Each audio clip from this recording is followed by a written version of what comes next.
तस्लीमा नसरीन की मदरसों और धर्म पर टिप्पणियां बोली। मदरसों में जिहादी तैयार किए जाते हैं, बच्चों के साथ दुर्व्यवहार और बलात्कार की घटनाएं होती हैं। मौलाना फिरंगी इकरा हसन ने दिया जवाब। चलिए जानते हैं पूरी खबर। लेखिका और एक्टिविस्ट तस्लीमा नसरीन ने रविवार को कोलकाता की बांग्ला अकेडमी में पत्रकारों से बात करते हुए मदरसों और धर्म पर कई टिप्पणियां करके नया विवाद खड़ा कर दिया। पत्रकारों से बात करते हुए नसरीन ने आरोप लगाया कि मदरसों में जिहादी तैयार किए जाते हैं, उनमें से कुछ तो जिहादी पैदा करने वाली असली फैक्ट्रियां हैं। इन संस्थानों में बच्चों के शोषण और रेप जैसी घटनाएं होती हैं, इसलिए ऐसे मदरसे नहीं होने चाहिए। उन्होंने कहा कि ज्यादातर मदरसे बिना सरकारी निगरानी के चलते हैं और बच्चों को कम उम्र से ही गैर मुसलमानों के प्रति नफरत रखना सिखाया जाता है। सरकारें अक्सर धार्मिक कट्टरपंथियों से वोट पाने के लिए समझौता करती हैं, जिससे मदरसों में जिहादियों को बढ़ावा मिलता है। उन्होंने तर्क दिया कि ये आरोप धार्मिक शिक्षण संस्थानों पर सख्त सरकारी निगरानी की जरूरत को उजागर करते हैं। नसरीन के अनुसार राजनीतिक पार्टियां अक्सर चुनावी कारणों से धार्मिक संस्थानों के खिलाफ सख्त कार्रवाई करने से बचती हैं। उन्होंने दावा किया कि इस स्थिति से धार्मिक कट्टरपंथ को बढ़ावा मिलता है।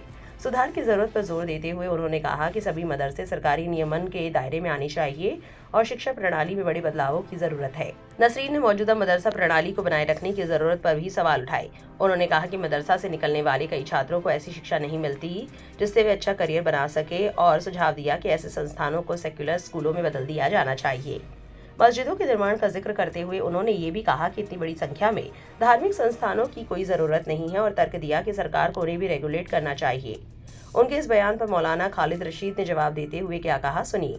सर, मदरसों से तैयार हो रहे हैं जिहादी, क्या कहेंगे?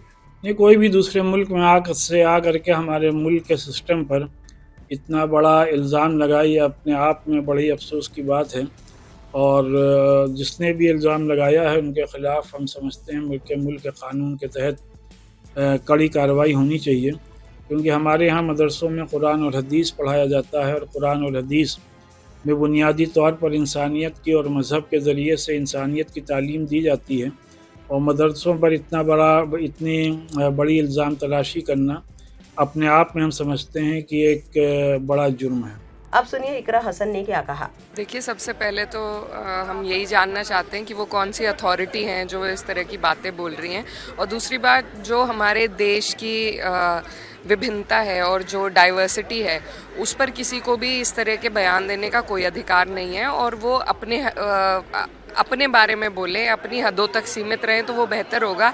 ये देश उनसे पहले रहा है, उनके बाद रहेगा, और वो इस देश की हैं भी नहीं, एग्जाइल्ड हैं खुद। तो आई डोंट थिंक कि उनकी बातों को हम सबको इतना सीरियसली लेने की ज़रूरत है कि उनकी बातों पर कोई इतना ध्यान दिया जाए या उसे आगे बढ़ाया जाए। और मदरसों पे उंगली उठाने वाली भी वो कोई नहीं होती है। मदरसों से बहुत से स्कॉलर्स निकले हैं हमारे देश में, और अभी भी जब अफ़गानिस्तान से लोग आए थे तो उन्हें दारुल उलूम भेजा गया था देखने के लिए।